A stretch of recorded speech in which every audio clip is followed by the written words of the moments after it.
Buenos días, Álvaro Cedeño y Álvaro Cedeño les saludan en este episodio número 108 de Diálogos con Álvaro Cedeño. Esta es una conversación intergeneracional que toca temas como acción humana eficaz, espíritu emprendedor, transformación de conflictos y políticas públicas.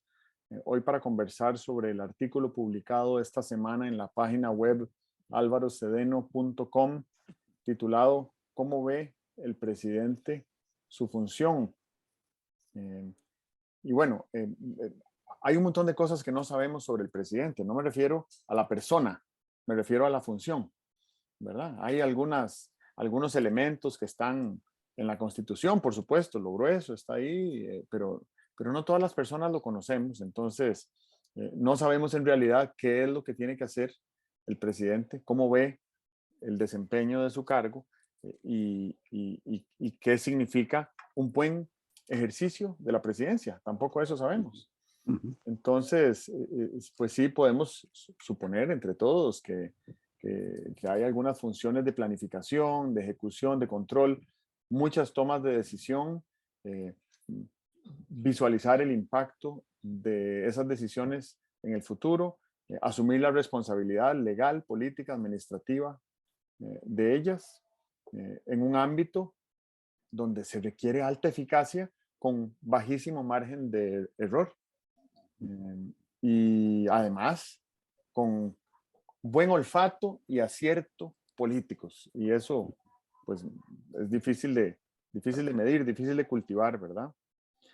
Esa tarea que realiza el jefe de Estado no se reduce al conjunto de ministerios, ¿verdad? ¿Cómo podemos imaginarnos una gestión de la jefatura del Estado que fuera menos abrumadora? ¿Y de qué manera un consejo de gobierno, que es el grupo de ministros y viceministros, podría ayudarle a crear valor a través de su gestión? Te cedo la palabra para que continúes a partir de acá. Bueno, yo creo que cuando uno, como dices tú, ignora cuáles son los entresijos de la función presidencial, lo que tiene que hacer es proceder por analogías, ¿verdad? Y una analogía, la primera que viene a mi mente, es la analogía del gerente, porque eso sí lo conozco profundamente, ¿verdad? ¿Qué es un buen gerente? Lo primero que hay que hacer es deslindar la diferencia que hay entre un buen gerente y un buen presidente de la República, y tú lo decías muy bien. La función del presidente de la República es una función política.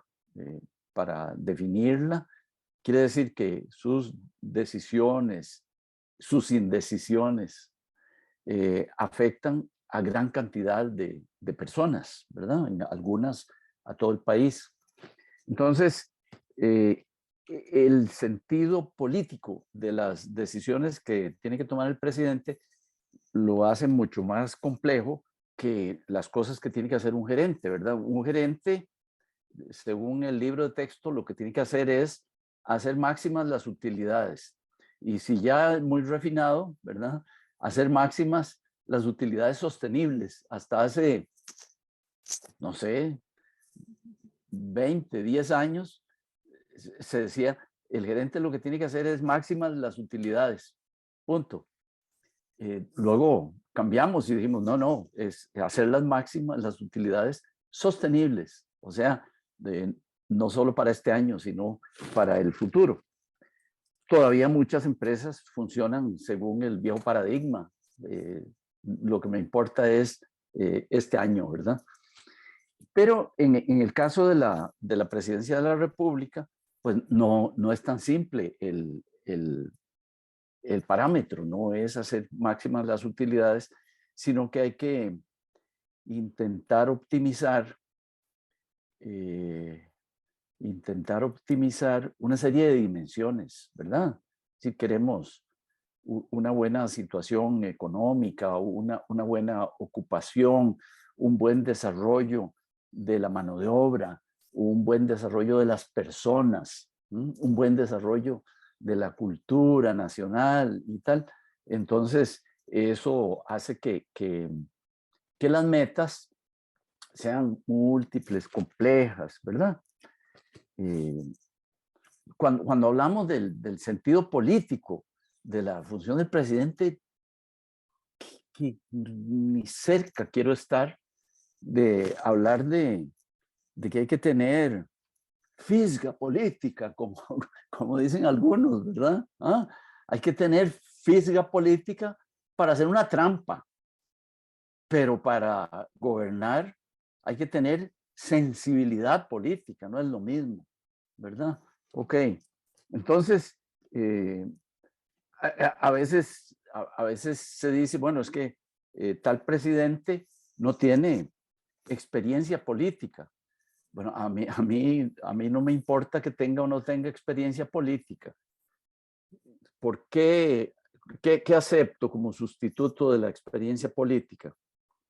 La sensibilidad política, darse cuenta de que como ejecutivo es ejecutor de una serie de cosas que si no tienen relación con el bien común, está perdiendo el tiempo, está jugando de casita.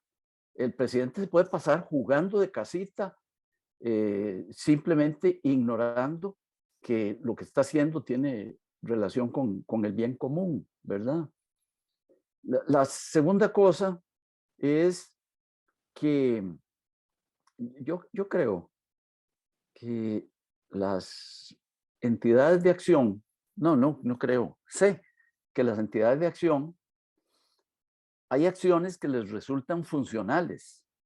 Esto es, van haciendo unas cosas y al hacerlas, cada vez son mejores, ¿verdad? Piensa en un estudiante que está estudiando responsablemente, cada vez es mejor estudiante, ¿verdad? Bueno, y un artesano que está construyendo sus mesas responsablemente, cada vez es mejor artesano. Bueno, queremos del presidente de la República que la nación, según va haciendo cosas, el Poder Ejecutivo y el Poder Legislativo, vaya teniendo más capacidad la nación de enfrentar retos mayores, de aprovechar oportunidades superiores, de desplegar más potencialidad, ¿verdad? Es que a veces se la ponemos muy fácil al presidente. Alguien viene y dice, yo fui un excelente presidente porque hice crecer el Producto Interno Bruto. No me ha dicho nada. Lo que me ha dicho es que posiblemente, en el mejor de los casos, todas las fábricas estuvieron trabajando a un 10% más de capacidad y todas las fincas y tal y cual. Ok, eso está muy bueno. Pero lo que quiero es que toda la nación se haya transformado en una entidad de acción. Una nación es una entidad de acción, por Dios, no es un dormitorio. Que la nación se haya transformado en una nación más capaz de retos, más capaz de liderazgo en el mundo, más capaz de verse a sí misma y retarse a sí misma. Eso sería un buen presidente de la República, ¿verdad? Y claro, pues eso no lo logra un gerente. Para eso se necesita mucho más que una destreza gerencial, pero no se puede ni empezar a hacer la tarea si se falla en las destrezas gerenciales. Muy bien, me hace pensar esto que a pesar de que casi todos los presidentes y casi todos los ministros y casi todos los diputados que asumen funciones eh, lo hacen sin experiencia previa en la función que van a ejercer, ¿verdad? Y pues obviamente Casi todos los padres de familia también. también. Entonces me hace pensar que eh, convendría eh, asumir la actitud de aprender en cabeza ajena y repasar qué han hecho los antecesores, ¿verdad? Que pasaron por ese cargo, por esa silla, qué hicieron, qué aprendizajes les quedaron, ¿verdad? Incluso tratar de hablar con esas personas, si fuera posible, como para recibir ahí algún buen consejo que pudiera ayudarles a ubicarse más rápido sin tener que pasar por la misma curva de aprendizaje exactamente igualita a como han pasado todos los demás en el pasado. Sobre todo que vivimos tiempos cada vez más complejos y, por ejemplo, Ujú, el, el conducirse con rigor diplomático en cualquiera de esos puestos es siempre un buen consejero, ujú, ¿verdad?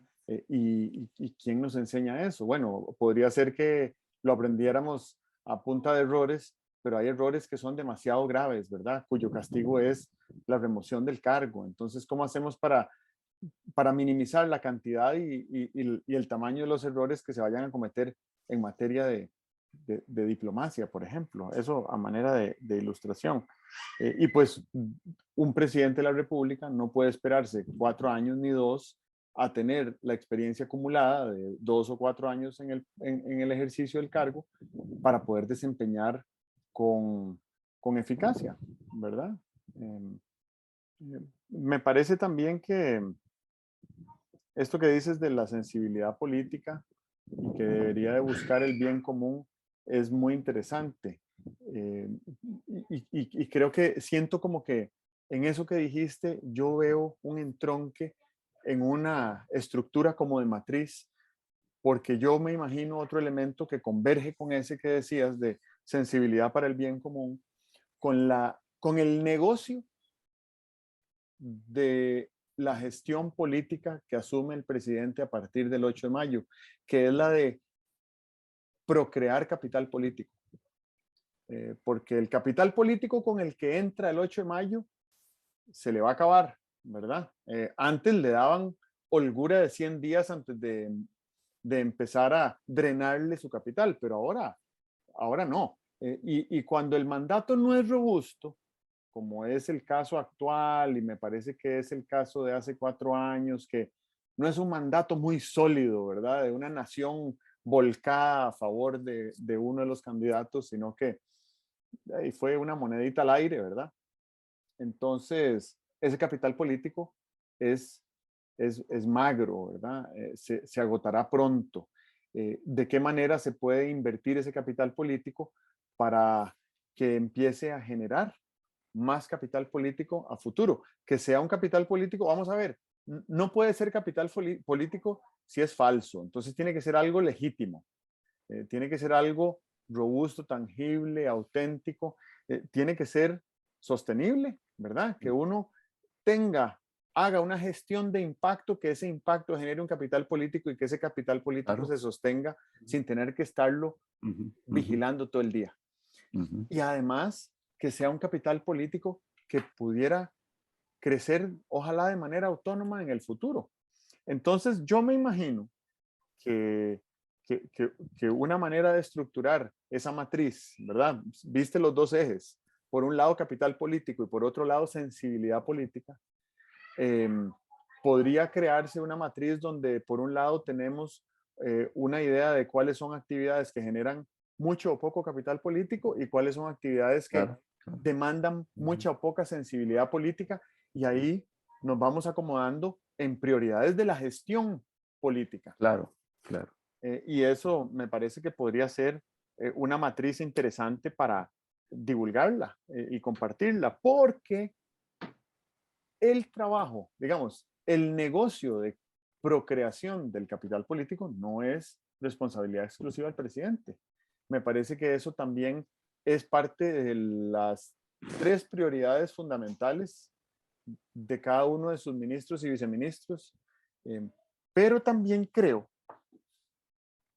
que ningún jefe de Estado puede gobernar sin el respaldo de la nación, ¿verdad? Si nosotros nos trajéramos aquí Barack Obama a que nos gobierne 4 años, Obama no podría si no cuenta con el respaldo y el apoyo del pueblo, ¿verdad? Y entonces, obviamente que el capital político es, es como una moneda que brota de la confianza. Entonces, esa confianza solo existe entre seres humanos. Quiere decir que la creación de capital político depende de las relaciones que haya entre gobernantes y gobernados. Y, y eso quiere decir que la creación de capital político consiste en buscar formas de aportarle al bien común, ojalá de grandes mayorías, o si no, de minorías vulnerables, que nos permitan entre todos sentir respaldo por la gestión que está realizando el presidente y el gobierno. Y para poner un ejemplo, y con esto te cedo la palabra, pensemos en esfuerzos que podríamos hacer para realmente concretar la transformación digital del Estado y que esto tenga un impacto en educación, en ciencia y tecnología, en salud, en emprendimientos, en generación de empleo, en turismo. Eso beneficiaría indirectamente a todo el mundo, pero directamente a algunos grupos que empezarían a superarse y a actualizarse y ponerse al día más rápidamente.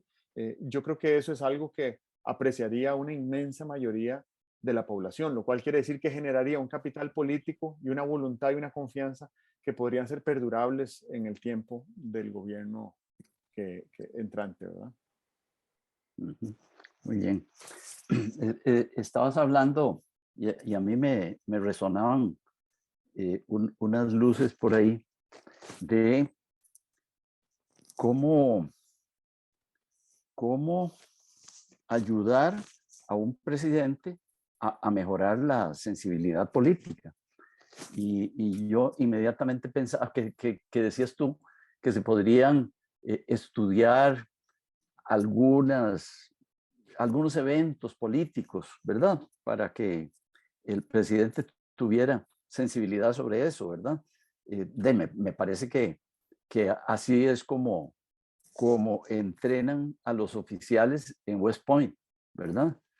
No tienen que ir a pelear una batalla para tener experiencia, sino que lo que hacen es estudiar distintas batallas para ir teniendo claras cuáles son las variables del despliegue de tropas en el terreno, ¿verdad? Supongo que la gente en West Point se educa así. Bueno, sé que la gente en Harvard, en Business, se educa así. No sé si también en la Escuela de Administración Pública, John F. Kennedy, creo que se llama, de Harvard, se estudia de esa manera, pero esa es la manera como debería estudiarse. Bueno, es una manera muy eficiente de estudiar eso.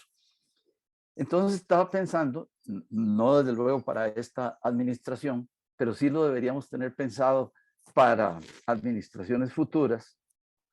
Debería haber, mientras el presidente está en campaña, deberíamos estarle dando algunos casos de eventos políticos, ojalá del país o de países semejantes al nuestro, ¿verdad?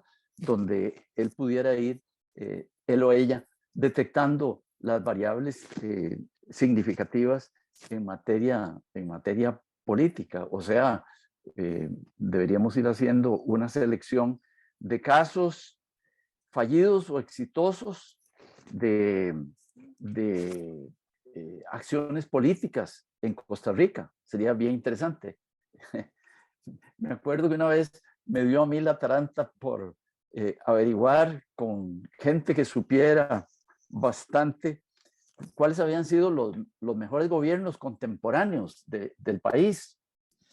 Y fui a hablar con don Jorge Manuel Dengo, que era un hombre con mucha experiencia, mucha cercanía con los presidentes de la República y tal y cual, y además una mente analítica, orientada a la acción y tal. Y entonces le hice la pregunta, ¿cuál ha sido el mejor gobierno? Y le dije que quería conversar con él por teléfono y entonces me dio una cita y me dijo, mira, no te tengo la respuesta de cuál ha sido el mejor gobierno, ¿no?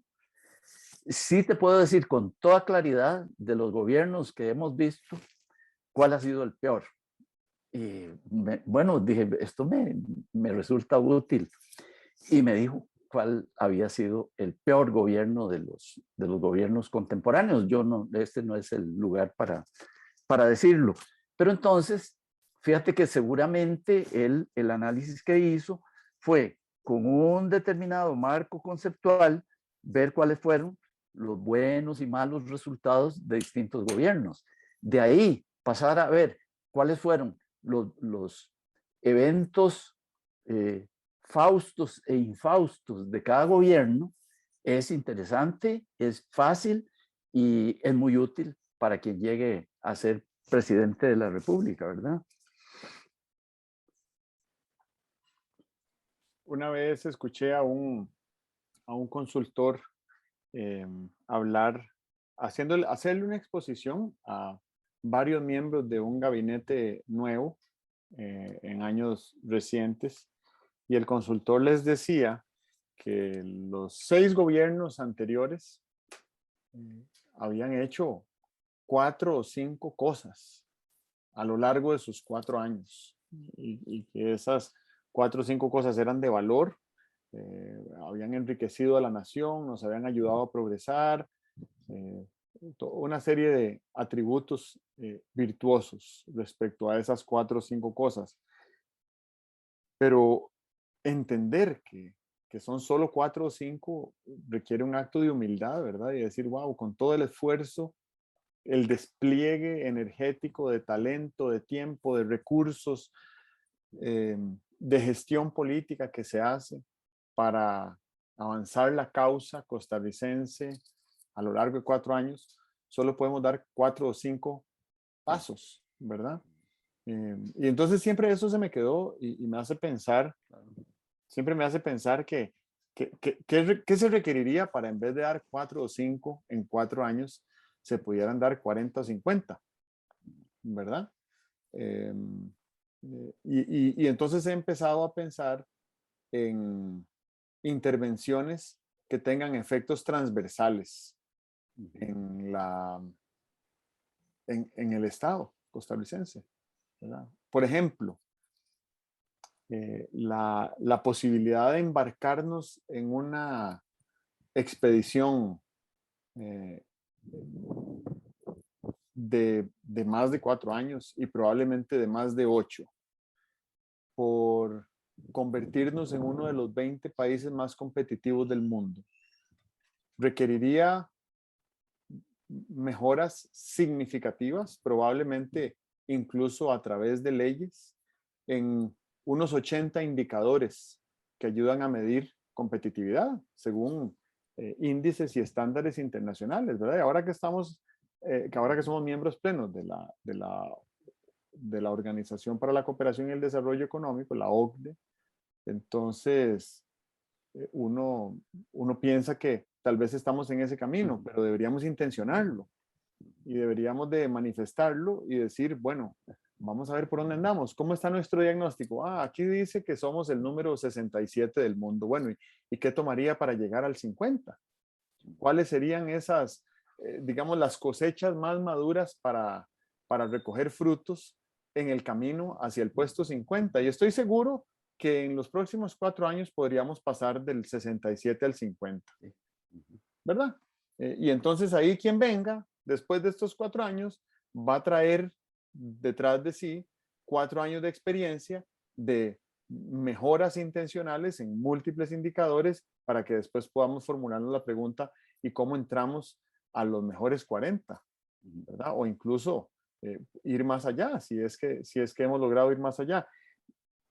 Los cobeneficios que generaría este tipo de intervención serían transversales, serían perdurables, serían gestiones que se podrían realizar sin necesidad de estar cargando de trabajo y de información y de requerir toma de decisiones del jefe de Estado, ¿verdad? Igual que el proceso de adhesión a la OCDE, a la misma OCDE. Eran 22 exámenes de políticas públicas y de instituciones, pero no era el jefe de Estado el que tenía que presentar esos 22 exámenes, eran las demás instituciones y fue un proceso de, no sé, al final no recuerdo cuánto tiempo, duró 10 años o incluso más, y se logró, ¿verdad? Con éxito. Entonces, ese tipo de intervenciones me parece que ayudan a que en vez de mejorar significativamente en 4 o 5 cosas para progresar como país a lo largo de 4 años,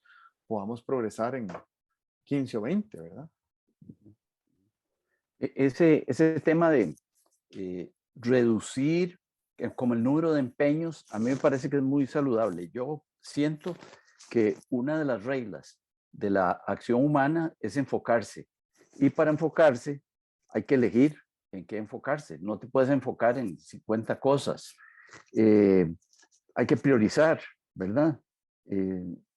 Recuerdo una vez en un ejercicio de pensamiento estratégico de la Universidad de Costa Rica, bueno, ya te puedes dar cuenta, es muy participativo el proceso de planeamiento estratégico de la Universidad de Costa Rica, unidad por unidad y tal, de manera que cuando llegas al final del plan estratégico, pues fácilmente tienes 200 objetivos, ¿verdad? O más bien los agrupas y tal y cual, y entonces tienes 20 objetivos, pero tienes 200 acciones conducentes a los objetivos. Y entonces, pues a uno se le ocurre que lo primero que hay que buscar son las acciones de impacto. Y eso me parece que es importante. ¿Cuáles son las acciones que tienen más impacto? Porque puedes gastar una gran cantidad de energía y recursos en lograr que los montes den a luz un ratón, como dice el dicho, ¿verdad? Sale una cosita ahí pequeñita, sin impacto. Pero recuerdo que una vez en uno de esos ejercicios, una consultora introdujo el tema de la viabilidad, porque es que hay cosas que tienen mucho impacto, pero son de muy reducida viabilidad. Y en cambio hay otras que tienen un impacto medio, pero tienen alta viabilidad. Fácilmente puedes organizar los recursos, la energía, para que la cosa se realice. Entonces, una de las reglas es hacer una jerarquización de las acciones por impacto y viabilidad. Yo pensaba cuando hablabas de cómo convertir, bueno, el objetivo de convertir a Costa Rica en uno de los países más competitivos del mundo, pensaba también en mi propio objetivo así gordo, así cómo sacar al país del estado actual de la educación pública. Y entonces pensaba en dos cosas. Pensaba en lo que estábamos hablando antes, de por qué no irse para atrás y empezar a ver cuáles eran las circunstancias de que algo fuera exitoso. Hace 50 años, los maestros y profesores, no tengo que probarlo, sabían mucho menos de lo que saben hoy los maestros y profesores. O sea, no era un asunto de talento, ¿verdad? Y yo cada vez que echo para atrás y digo, ¿cuáles eran como los impulsores, ¿verdad? Los enablers, las cosas que te impulsaban, ¿cuáles eran a que la educación tuviera buenos resultados? Bueno, yo siento que había un enamoramiento del país con la educación. La gente, mira, sin educación, le decías, es que fulanito ya va para el colegio. Yo, qué bien, mire, ya va para el colegio. Y te daban ahí un par de consejos y tal y cual, ¿verdad? Aunque nunca habían estado en un colegio. Bueno, había un enamoramiento nacional con la educación. Entonces, ¿cómo hacemos para volver a enamorar a la gente sobre la educación. Yo creo que eso es viable, ¿verdad? Ok. Eso desde el punto de vista de la actitud de los mayores sobre la educación. Pero hay cosas que son como mucho más específicas, ¿verdad? ¿Cuántos chicos en escuela y en colegio y en la universidad tienen lo que se llama un esquema fijo para enfrentarse a su educación? El tener un esquema fijo es decir, hombre, es que yo soy pues medianito o yo soy malo para aprender o yo soy excelente para aprender. Mira, las tres cosas son tres trampas de tamaño king size. Pensar que un estudiante es malo para aprender le cierra la puerta. Él mismo se cierra la puerta. Dice, no, yo en cuanto termine el colegio, ahí busco a ver qué hago porque yo soy malo para aprender. Pensar que es mediano para aprender más o menos. Y aún pensar que alguien es bueno para aprender. Y no, yo de mí lo que me cuentan, me lo memorizo y luego lo puedo utilizar y tal. Eso es pernicioso para la educación, porque llegará un momento en que las cosas no se dan de la misma naturaleza y tendrá que empeñarse en el aprendizaje. Y cuando tenga que empeñarse en el aprendizaje, no va a tener entrenamiento para hacerlo. En eso tiene más entrenamiento el que ha andado siempre cogiéndolas del rabo, ¿verdad? Bueno, todo ese cuento lo tiene resuelto hace 20 años. Una investigadora de Stanford que se llama Carol Dweck. Es el esquema variable de apreciación de mi capacidad. ¿Cuánta es mi capacidad para aprender? ¿Como 100 o como 10? No, es la que es, pero es posible hacerla crecer. Si metiéramos ese cuento en las escuelas y al chiquillo que dice, teacher, salí mal, bueno, salió mal, vamos a ver, ¿usted cree que la próxima vez pueda salir mejor? Pues la verdad, tal vez sí, porque no estudié suficiente o estudié con la televisión encendida o jugué mucho. Si solo le transmitiéramos al estudiante que el resultado de hoy es modificable, que es mejorable, yo creo que le estaríamos encendiendo un motor bien potente a la educación, un motor. Y piensa en otros 5 motores que podríamos encender y sin meterte con programas, con capacitación, con evaluación de maestros, con cambio de directores, sin meterte con nada de eso, estarías dándole un gran impulso a la educación. Muy bien, y bueno, y ahora es que yo creo que lo comentamos la semana pasada o la anterior, que a mí me parece que un papel fundamental del jefe de Estado, sobre todo recién asume funciones, es el convertirse en el motivador en jefe de la nación costarricense, ¿verdad? Es un papel que se lo vimos muy bien desempeñado a Barack Obama cuando asumió en el 2009, en medio de la peor crisis financiera que había tenido Estados Unidos en un par de generaciones, en medio de 2 guerras y, y bueno, con un presidente joven, idealista y con mucha ambición, pero tenía que sacar del hueco financiero Sí. y emocional a todo un país de ese tamaño. Uh-huh.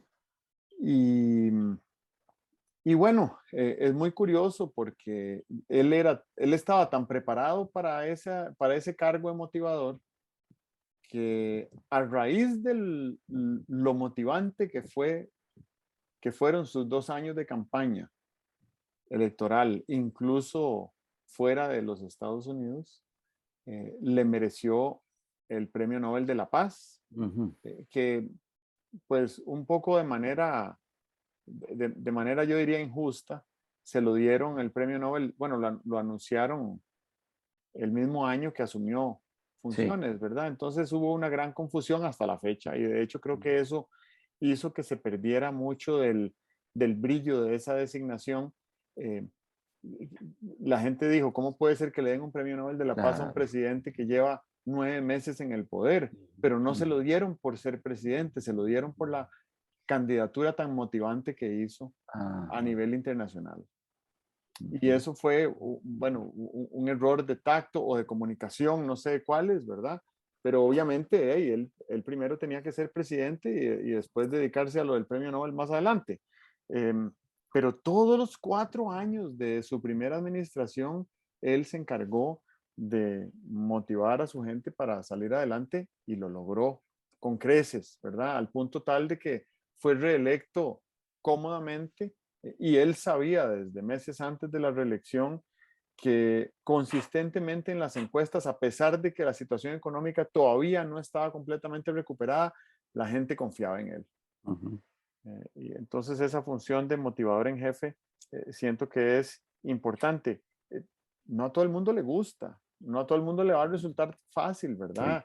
Eh, el carisma que han tenido algunos presidentes de la República de años recientes o tal vez un poco más atrás, Sí. bueno, es muy notorio, ¿verdad? Y no todos los candidatos o no todos los presidentes tienen el Ujú. mismo carisma, pero tener esa Sí. posibilidad de conectar con la gente, de que la gente sienta que hay una persona que los ve a los ojos y que los escucha y que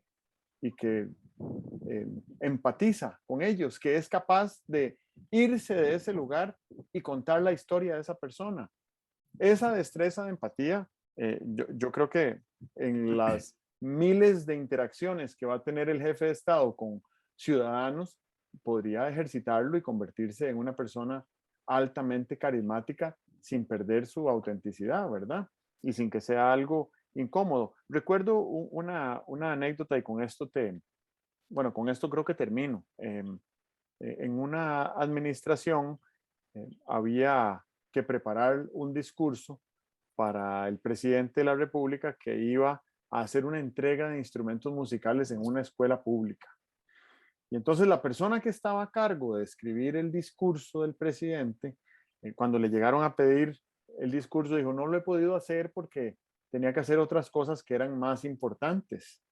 Y entonces la persona que llegó a pedir el discurso le dijo, mire, em, antes de valorar la importancia de una actividad presidencial y otra, considere que en el caso de esos niños de la escuela pública que van a recibir esos instrumentos musicales de manos del presidente, puede ser que sea la única vez en sus vidas que van a entrar en contacto directo en persona con un jefe de Estado y el impacto que les va a generar ese encuentro y las palabras que él les diga podrían ser perdurables por el resto de las vidas de esos chicos, ¿verdad? Entonces, tener ese nivel de sensibilidad, y vuelvo a lo que decías al principio, me parece que requiere de un tipo particular de, de experiencia y de expertise técnico de alguien que esté en ese cargo, ¿verdad? Porque no quiere decir que porque yo estuve 20 años ahí ya sé cómo se hace, ni quiere decir tener olfato político, ni quiere decir eh, aprovechar oportunidades para salir bien en la foto. Quiere decir generar un impacto que sea perdurable, que sea sostenible y que pues ojalá resulte en la procreación del capital político. Yo quisiera cerrar con una imagen exagerada. La oficina del presidente no debería tener escritorio. Cuando alguien tiene escritorio, los que trabajan con él le traen informes, le traen documentos y tal y cual. Y el presidente, me parece a mí, que debería de estar lo más libre de los ajetreos burocráticos, ¿verdad? Debería ser una tarea muy de síntesis, ¿verdad? Debería el presidente recibir unos informes tan sintéticos que se los pudieran explicar en 5 minutos. El escritorio se convierte en un depósito de cosas, ¿verdad? Y la gente se hace el simbolismo de que ahí le llevo al presidente ya, yo con esto me lavo las manos porque ya escribí el informe, se lo llevo y que él resuelva, ¿verdad? Entonces, pienso que debería ser el presidente tener una tarea que no fuera abrumadora, que le diera muchísima libertad, ¿verdad? Porque la innovación, la creatividad no va a surgir si estás apretado ahí resolviendo un montón de asuntos menores y firmando un montón de documentos. Entonces, pienso que es una exageración lo que digo, pero deberían los que están cerca del presidente hacer lo posible para que su tarea fuera lo menos operativa, lo más de síntesis, lo más estratégica, y que los que están llamados a ayudarle, los ministros, son sus brazos derechos políticos, que no le traigan problemas, que le traigan soluciones. O como decía don Pepe en un dicho que me gustaba mucho, una vez alguien le dijo, mire don Pepe, es que aquí la problemática es tal y cual, y él dijo, a mí no me hable de eso, a mí me interesa más la solucionática que la problemática. Ujú. Sí, qué interesante. Bueno, ya para terminar, otra anécdota de don Pepe, cuando él designó como ministro de Educación a don Lalo Gámez, Wenceslao se llamaba. No, Uladislao. Vladislao, Uladislao. Uh-huh. Vladislao Gámez.